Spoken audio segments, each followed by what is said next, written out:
স্বামী মারা গেলে অপেক্ষা করতে হবে কতদিন? সবাই খুলে বলুন কতদিন?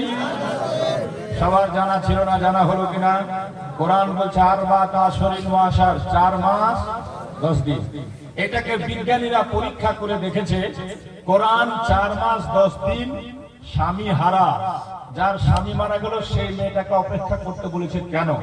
তো কোরআন বলছে, বিজ্ঞানীরা প্রমাণ করছে যে একটা মেয়ের মধ্যে যার স্বামী মারা গেছে সেই লোকটার সেল জীবিত থাকে 4 মাস 10 দিন, 4 মাস 11 দিনও জিন্দা থাকে না।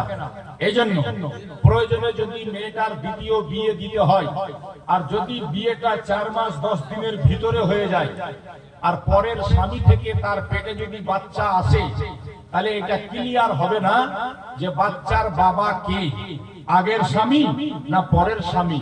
এই জন্য বিজ্ঞানীরা